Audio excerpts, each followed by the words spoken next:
Today on Bakes and Blenders, I'm going to show you how to decorate a cake with an easy technique called Buttercream Pointillism. It's super simple and it looks amazing. So if you're ready, let's get started. I used one of the cake templates from my cake sketchbook to design the cake before I got started. Now I'm using just 3 different sizes of fondant cutters. You could use biscuit cutters on a cold cake to just outline where my circles are going to be, how they're going to overlap. To get a good impression from your circle cutters, you want to press it into the cake and then rock it back and forth to get a solid circle all the way around. If you are doing a circle that's going to go on the side and the top, kind of, fall over, you're just going to rock it up and down too over that edge. I placed these circles more or less randomly around the cake. While I did have my cake sketch ready, it was more of a guide and not a complete blueprint. You can find links to the products that I've used in the description box below this video. When you're ready to start piping your dots onto the cake, I suggest switching your cake from a turntable to a steady, stable cake stand.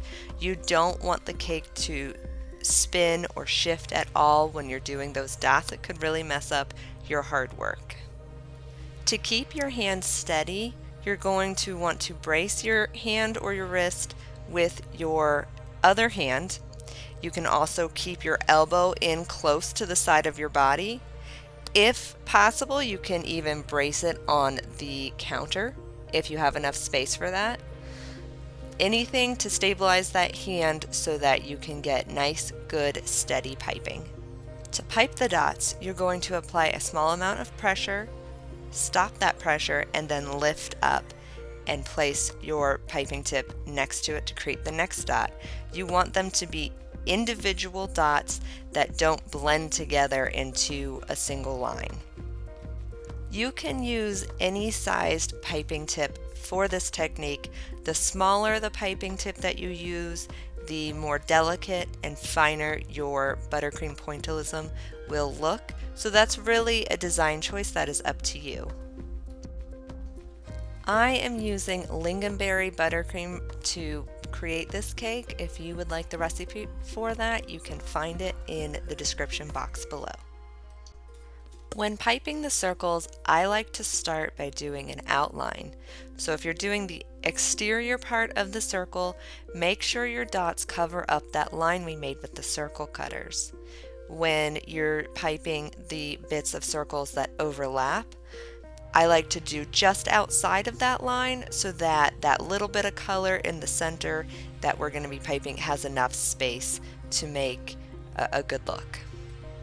When you're piping on the side of the cake, it might help for you to get down eye level with the cake, brace your arms on the counter, and pipe that way. Try whatever works for you. If you're enjoying this video, go ahead and give it a thumbs up, and don't forget to subscribe so you can see more of my videos. When you're piping one of those circles that goes on top of the cake and on the side of the cake, I like to kind of consider them as 2 different circles, almost 2 different sections. So as you can see here, I'm piping the top section first, and then right on the edge I'm piping that line there, and then I pipe the rest of the circle on the side of the cake.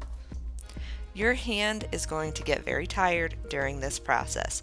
Do not be afraid to put your piping bags down, pop the cake in the fridge, and take a break. It could be 10, 15, 20 minutes, whatever you want.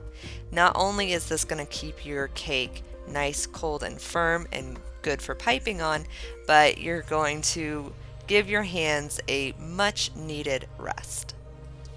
Buttercream Pointillism is a super simple cake decorating technique that is going to give you a beautiful, unique design.